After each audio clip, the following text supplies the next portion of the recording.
Sound check, 1, 2. This is the 217 Recovery Podcast with Corey Winfield. He knows as soon as he gives it to her, he's gonna give her his heart to her too. And we'll have kids and get married. That's too far. Holy shit.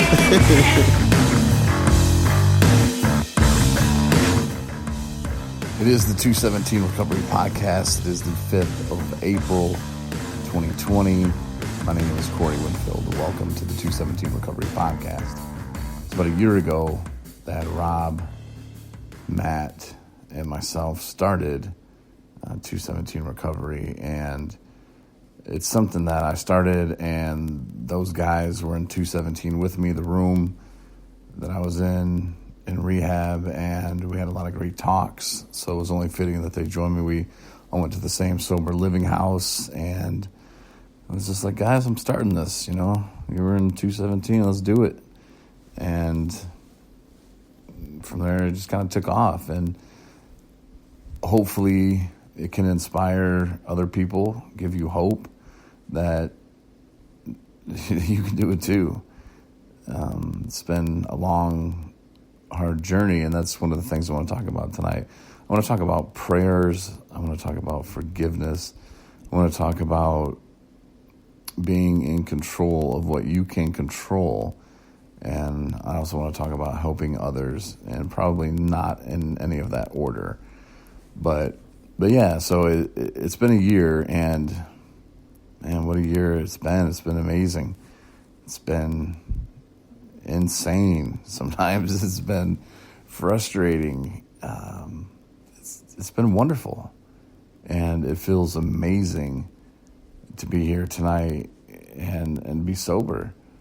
Coming up on 17 months, 16 months? I don't know. It's insane. Be 16.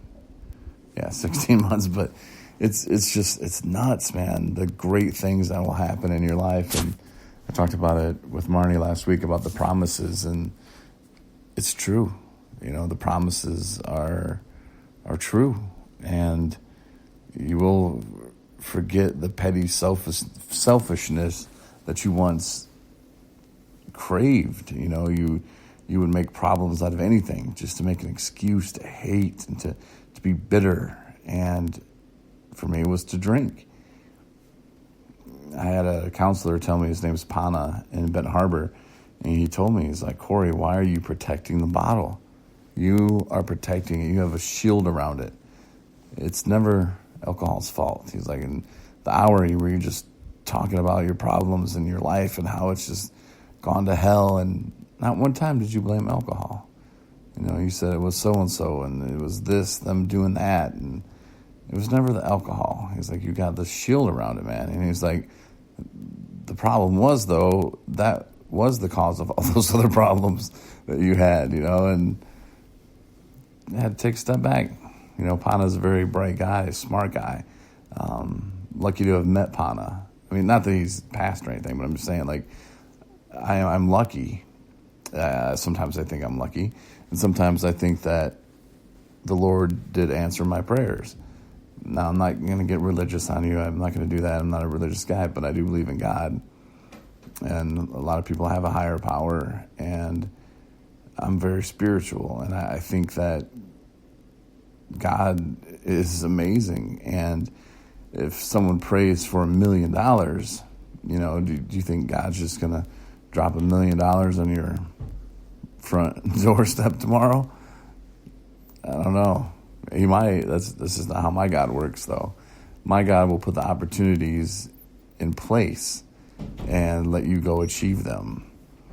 And that's something that I believe he's done every step of the way in my recovery. I prayed a long time ago, and by a long time ago, I mean about 5 years ago, for maybe even, no, it was 6 or 7, to just make it stop, to make it go away, you know, to help me.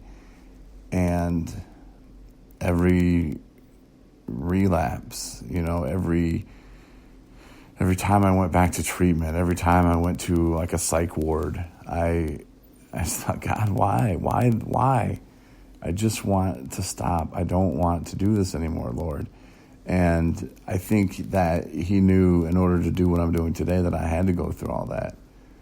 You know, it was better than any college education I could have ever gotten, you know, going through it firsthand, you know, and I'm the kind of guy who has to learn by going through it. You know, you can read a book all you want, but until you can practice it, and I'm a hands-on guy, so maybe God knew that. And I was like, all right, Corey, you want to be done with this? I'm going to put you through one of the hardest roads, and you're going to break some hearts, and you're going to break your own heart, and you're going to feel like you want to die.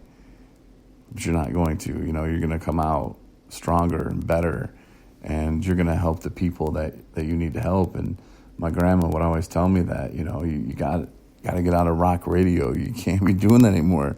Once you go to a Christian station, that's what God wants you to do. And God has a plan for you, Corey, and I believe he does. Absolutely. And I don't think I'm going to save millions of people, not at all. But if one person, two people, if Chris Goss can hear my story tonight and be inspired and give him hope for another day to remain sober, then I win. You know, I'm surrounded by great people, you know, people like Chris, people like Marnie.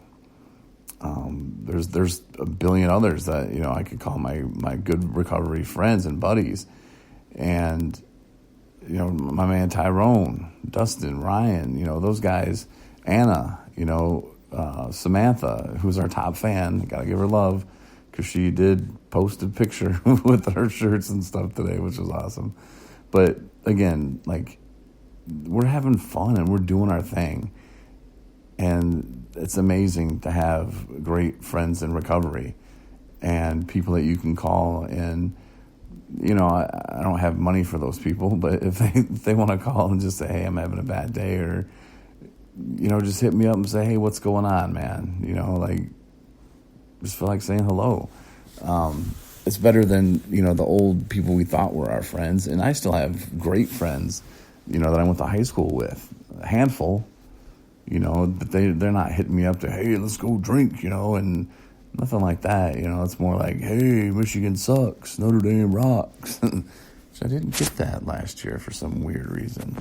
It's because Michigan whooped that ass. But anyway, let's get off of Notre Dame, because I'm not even going to make that joke because we're just talking about religion and stuff. I guess we weren't talking about religion, so I could have made the joke. Anyway, yeah, so I think God answers those types of prayers, and the things that have been set up in my life recently, I mean, you don't realize it until you look back at all the little things that had to have happened exactly the way they did for me to meet the people that I've met and to be doing the things that I'm doing today and right now. I mean, it's amazing. Like, 1 week later, 2 months, I mean, it just could have been everything, could have been different. You know, if I didn't have friends like Anna and Kendra, you know, wanting me to work at this Chinese restaurant, a really nasty Chinese restaurant too. And that is, of course, a metaphor for a recovery place that, yeah, is what it is, man, compared to a gross Chinese restaurant. But I had no desire to ever go back to that place. And for some reason I did. And the people that I met when I was there, it's just been amazing. You know, really good people. And have some of them relapsed? Absolutely. That doesn't change if they're good people or not. And you probably know what I'm talking about with that. And you might be on the same path. You know, you're probably a good person, I would assume. I mean, you got good taste in podcasts, I'll tell you that. But, you know, if things didn't happen and I didn't meet those same people, I mean, just it's amazing when you start thinking about the little things that you do in life and how many moments I've just let pass by. Or did I? Was that the plan that God had for me all along? You know, sometimes you want to be in those moments when, you know, you're laying in bed and you're detoxing and you're trying to do it on your own and you just hate life and you're like, God, why? You know, and at the time you don't understand, you know, and if you're a big fan of the Bible, you know that Jesus went through some hell. And look what he came out, with eternal peace, and it came out better, but the stuff he had to go through though, so to get there. And, a lot of addicts, we've had to go through pain, loss, suffering, heartbreak, shame, embarrassment. We've been there, man. And to tell you that you can pull yourself out of it, God does have a plan. And my best advice, though, and I gave it last night too on the podcast, is just find something that you like. Find something that you will treasure over using drugs. Some people say it's their kids. Some people say it's, making money. It's different for everybody. So, find whatever kind of group you can hang out in, whether it be at AA, NA, Life Ring, Celebrate Recovery. There's so many options. Find something. Find people to be connected to. Become important. Have people rely on you for things. And that's where I am going to bring up helping others. I was in a car accident when I was 14. I was in the vehicle.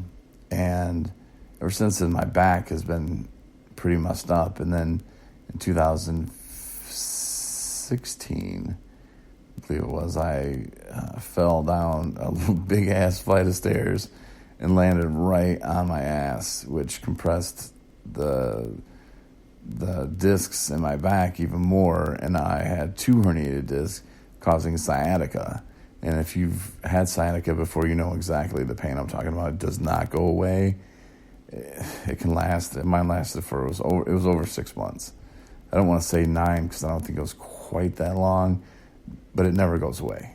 Not 1 minute of the day. And one way I thought I could make it go away is if I drank myself to sleep. Drink myself till I passed out, and then the pain would be gone until I woke up, and it would be there, and then I'd have a hangover. But that is one pain that I don't want again in my life. So I do these Kegel exercises, is what I call them, and it helps. It really does. But, just being able to come out of those situations where I used to not worry so much about my back or do things like that. I would just try to do them to my fullest. But now that I'm 41, it's a little harder. So the friends that I have knew I was moving, and they volunteered, hey, let's do this, and we can help you move your stuff. And like, wow, that's great. And you guys just created a job for yourself where you're going to get paid a couple bucks. So they created a job, and they're helping me along the way. And it wasn't about the money, really. I think it was more about, just wanting to give back. And when you're giving back like that, and especially right now with the whole COVID-19 thing going on, it's hard to get out and hard to do anything. But, the willingness to help somebody now really shows them. My brother-in-law came over today, and my stepdad, and they just moved all my stuff from my stepdad and my mom's house to this U-Haul.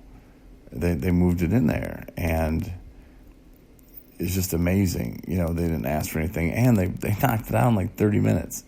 I mean, these guys were just busting their ass, and it was just amazing, and it made me feel so good.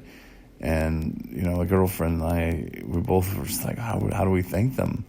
Do we sprinkle rose petals before they walk into a room, on the ground? And, do we just give them $60? Like, we're gonna wait, and, God will figure it out for us, what we need to give them to repay them back. But man, like, it's just amazing to know that people like that are there for me now.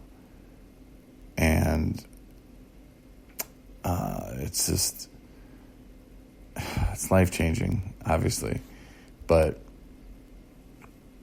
don't give up on yourself, and especially before the big change comes, and when you could be sitting on this side of the microphone, or that side of your recovery table, and the new guys coming in, and you'll remember that hopelessness and that shame and guilt, like just, I did it again, and now I'm back. And look at the positives. At least you're back. At least they're back. At least everybody's back and heading in the right direction. And you never have to wake up hungover again if you don't want to.